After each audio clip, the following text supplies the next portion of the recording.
So yeah, we have a new Nikke being mana, and she's quite interesting. Can I find her?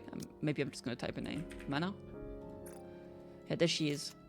So first of all, she's the scientist girl. She's finally here. Dude, she's so pretty. Oh, she blushes too. Oh my god. How does she look when she's shooting? Damn! And a chibi? Oh, she's adorable. Okay. Very cool, very cool. Now, what's interesting here is gonna be her kit. Obviously, she's a burst 3 wind. She's an attacker, but technically she has some kind of buffs, which makes her quite interesting.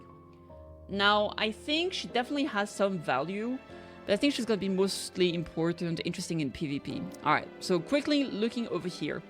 Passive. Activate the start of the battle, affects self. Attack increased by 58% continuously. It activates once per battle.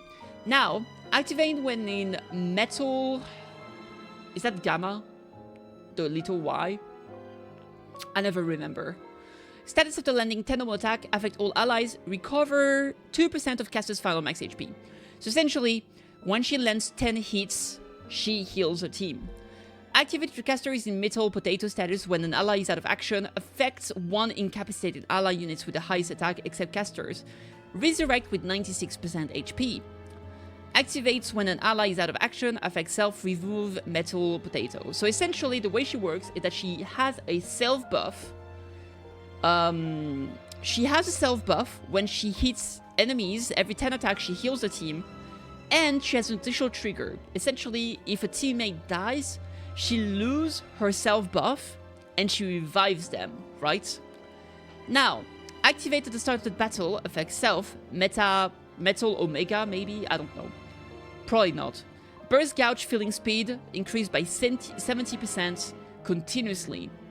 Activate when entering full burst in metal potato status, affects self, attack damage increased by 21%, attack increase by 63% for 10 seconds, and it removes metal potato. Activates when entering full burst, affects 1 ally unit with the longest basic charge time. Charge time is reduced by 0.18 seconds for 10 seconds.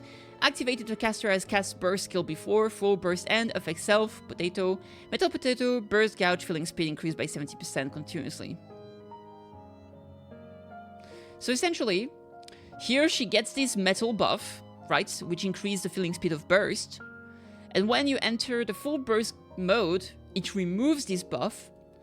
But then, if during the full burst she activated her burst skill, she will get that buff again, right?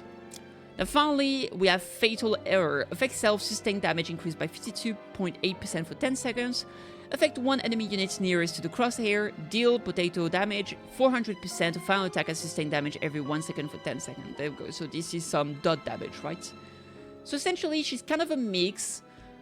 Like, she kind of buffs herself over time. She buffs herself, but she loses that buff to revive her teammate, which can be very interesting in PvP. She also increases the speed of the burst gouge filling speed, essentially, right? And she buffs her own attack. And if you do a full burst, you have to ulti with her, otherwise she's gonna lose her metal buff, right? So there we go. So essentially, she is going to be good, kind of as a support, a very niche support with characters that have charge down. Now, what's important here is that when you buff those characters, you have to make sure that your team does not contain other rifle sniper or rocket launcher, because otherwise your buff here might go to the other character, right? Because this is gonna affect the ally with the longest basic charge time, and you have to make sure that, like, either you're gonna be buffing SBS or like Scarlet Shadow Blade, or you're gonna be buffing Alice with this, and that could go on someone else if you put another support, right? So I would say that overall this is pretty nice, because that means that, like, you can use her for SBS instead of Alice, for example, or you can use her with Alice, for example. The instant revival can be pretty useful, obviously, and she also has some healing ability which can be pretty nice, especially with some characters that require that as a trigger for their own abilities. So there we go. I think that overall, if you want her as like a buffer, she's not gonna work super well, I would say, because at the end of the day, her buff is very specific. It's just the charge time, and I think in most circumstances, the charge time buff increase is not gonna be that strong outside of PvP, because like in PvP, you want to make sure that you can hit faster because it's gonna charge your burst faster, and that's gonna give you a big advantage. But in PvE, that's way less important, obviously, right? What is kind of weird here, I would say, is that the fact that she has to use her own burst skill, because, like, the thing that's kind of weird is that if you use her as a support, then she's not going to benefit from her own big buff here, which is like 63% attack percentage, because it's got to go away. So as a support, she's kind of weird, right? Because the charge time is applied, and you're probably gonna give the buff charge time to an ally who's gonna be your main DPS, but if you use that ally's burst, then suddenly you're not getting your own buff, she loses a buff. So I think there's a little bit of some weird shenanigans going on here. But it is what it is. Now, what I will say is I think in PvP she's gonna be pretty decent just because of the charge time. But aside of it, I'm not too sure. I think maybe in some bossing situation, just for the charge time, she could be good. But that's probably gotta be it. Now, as a main DPS, I'm not too sure. She does have a lot of self buff, so maybe she can be okay. But I guess we'll see. Now, that says she's very attractive, so you know, it is what it is. And she's a win character. Now, unfortunately, I think she's miscellaneous, right? Because she's Suyen's assistant or something. So, how much do miscellaneous Nikke's, like, did we need another miscellaneous character? That's a question, right? Let's look at miscellaneous.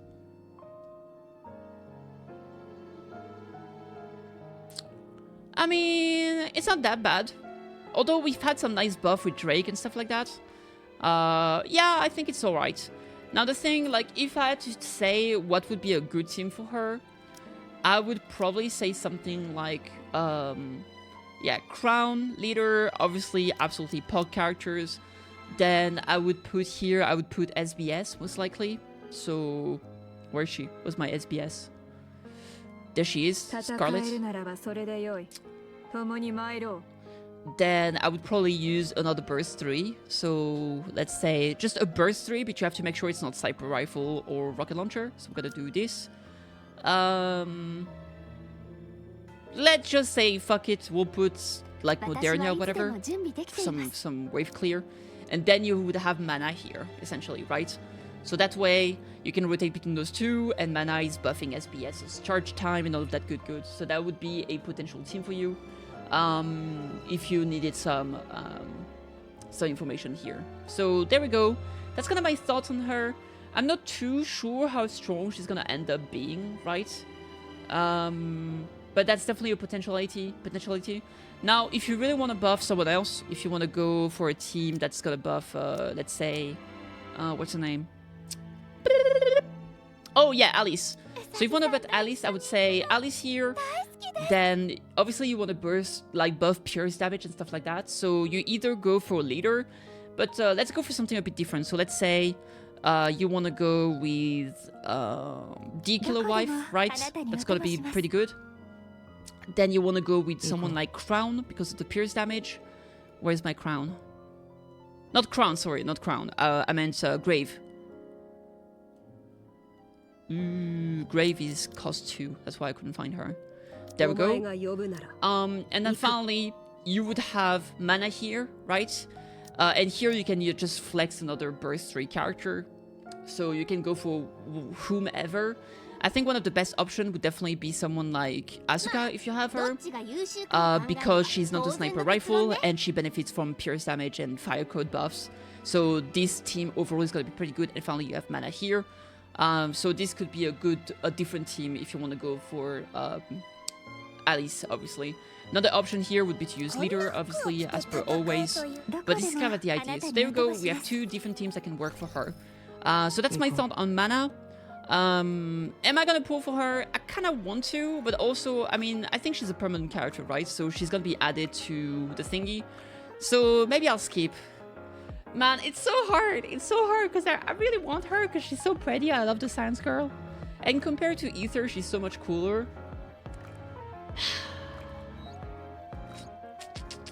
It's hard. I think it's smarter to wait for the next collab because we know we're getting another collab, right? We're not getting Stellar Blade collab as well as a second collab for Evangelion. So maybe I'll save. That would be smarter. You know what? We'll do a 10 pull. Just 1 10 pull. If I get her, great. If I don't, I'll cry.